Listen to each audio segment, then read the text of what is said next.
Good morning, everyone. I'd like to thank you for the opportunity to share with you a bit about CIP. Quite frankly, 15 minutes is a little bit of time. I could talk for a long time, but I won't. Oh, sorry. So what I'll do is, first of all, when I attended the meeting last night to hear the results from the summit, you may have heard me ask a question about what the focus for pre-arrival was or pre-departure from those summit meetings. And what I heard was specificity regarding destination, that orientation, language, and employment are all important pieces to include in pre-departure services. All should have access to or receive pre-arrival services, including refugees, and more realistic information and managing expectations are key components of any pre-arrival services. So as I go through the presentation, I think that you'll hear that we address, or our partners address, these key points. I will return at the end. That's how we'll sum up. And I'm not going to spend a lot of time on the components of the program because, quite frankly, that's technical information that you can access. I want to focus today more on the results and the outcomes of the program. So very quickly, CIP is funded by the Government of Canada.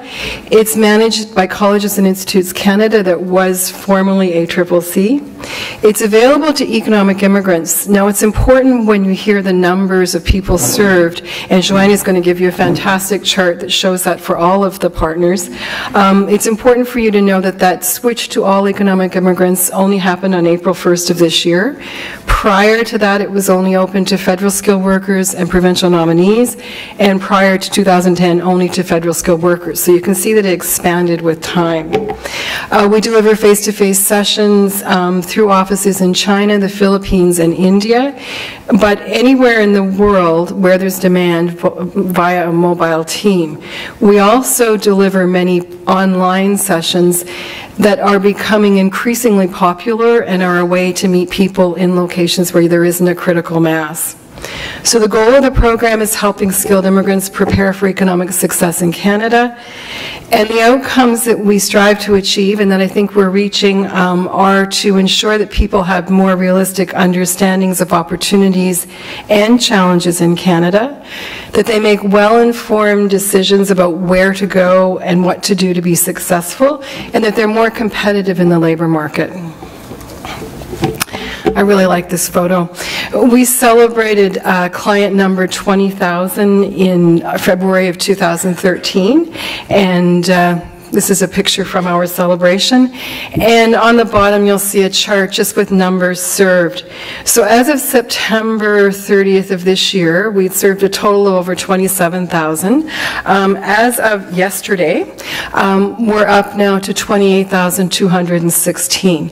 So we're well on track with our targets that have been set for this year.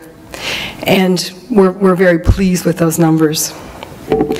So to quickly take you through the elements of the program, and the first two components are those that you may have heard about or that are talked about more often with the program, but as I move through the diagram, I think you'll see that the other components have as much impact for clients and for communities and employers. So the group orientation session is where people come together in a classroom, online, or face-to-face for a high overview, and I'll give you the details of what's in that program in a minute. The My Action Plan is the piece of information that clients leave the session with. So it's a personalized plan based on destination and occupation. Clients are then referred to CIP partners. We have a huge partnership network. Many of you in the room are partners or linked to our partners. And that partnership network kicks in immediately to start providing pre-arrival services online before the individual leaves their host country. There's also the platform, which is an important piece for us, and that's where we provide the virtual or physical space for partners to connect with clients. It could be around employment that's occupation-based. It could be around communities. If you want to connect with a group of economic immigrants pre-arrival, we have the platform to do that. Then the last piece, the follow-up, we're very much into collecting information about the program.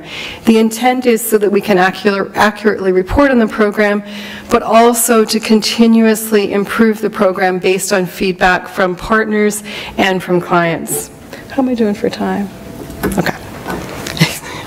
So the group orientation session, and very quickly, these are the components: identifying job prospects, increasing job readiness, preparing for job search, and improving job retention.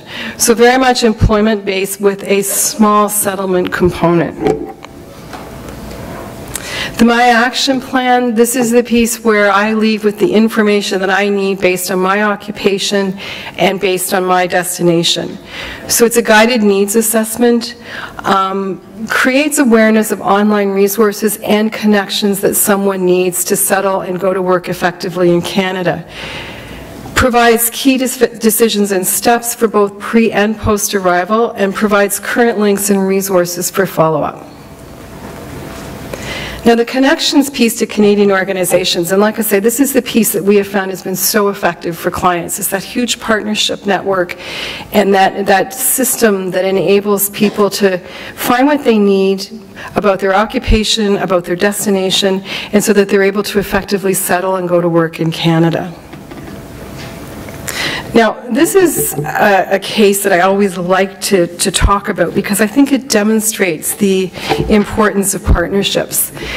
So when we meet with clients, particularly in the MAP session, we do talk about all of the agencies, the organizations, the credential bodies, the licensing authorities, anyone who may have an impact on their ability to go to work in Canada and to settle. And we say, you know, connect with them, connect with them. We make the connections to key partners, but we also provide more information so they can connect further. So this is an example of a client from the Philippines who decided to take our advice, and she connected with 7 different organizations. I won't read through the list because you can see it on the presentation.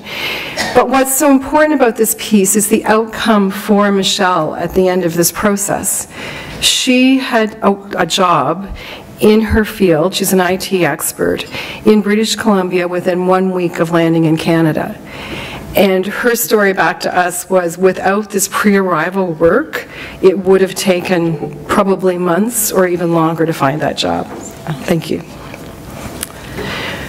So we also talk to our partners about what makes a difference for clients, and here are some key statistics, and I won't read you those as well. But what we found so effective from this research that we did with our partners, it validated what we do. It also provided advice for us on how to do things better where needed. And this is the data that Corinne was speaking about, so I won't go into detail on this, but we appreciate the opportunity to have our work validated by an external source, because when you collect your own data on your own program repeatedly, it can look like you're being self-serving. This is not self-serving. This is real data collected by the Government of Canada. And some news about some awards and successes we've had. The opportunities, I wanted time to address this before the end of my part of the presentation. In an effort to ensure that all clients can be served pre-arrival, we've expanded our partnership network, and 2 important partners are, we're partnering with the CNFS, the Consortium National de Formation en Santé, to deliver services to Francophone immigrants.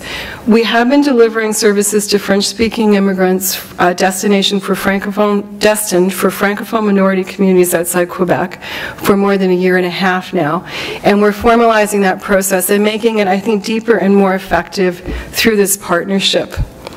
The other key partnership is we're partnering with the International Organization for Migration, and you'll hear from Joanny in a few minutes about the great work that they're doing.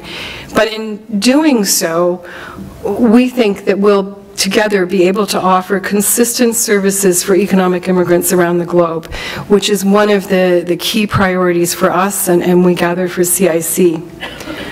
We're also delivering an Essential Skills for Immigrants project, And we've conducted some very interesting research on benchmarking skilled trades from the UK and Ireland against Canadian Red Seal standards. And using that information, we're ready now to think about how we can work with CIC and with provincial governments and apprenticeship authorities to do more work to make the federal skilled trades class more successful. Okay, on track. So for more information, here's where you connect with us. We're pretty proud of that word cloud. It came from a survey that we conducted of clients, and the larger the word, the more it was said in the feedback that came back to us. So we like to show that whenever we can. And to go back to those 4 points at the beginning, the specificity regarding destination, the orientation, language, and employment, serving refugees and all immigrants, and providing more realistic information and managing expectations. I think you'll have observed from the little bit that I've shared with you that we're meeting those 4 criteria. If we're not, we have partners who are. I'll be happy to answer questions later. Thank you.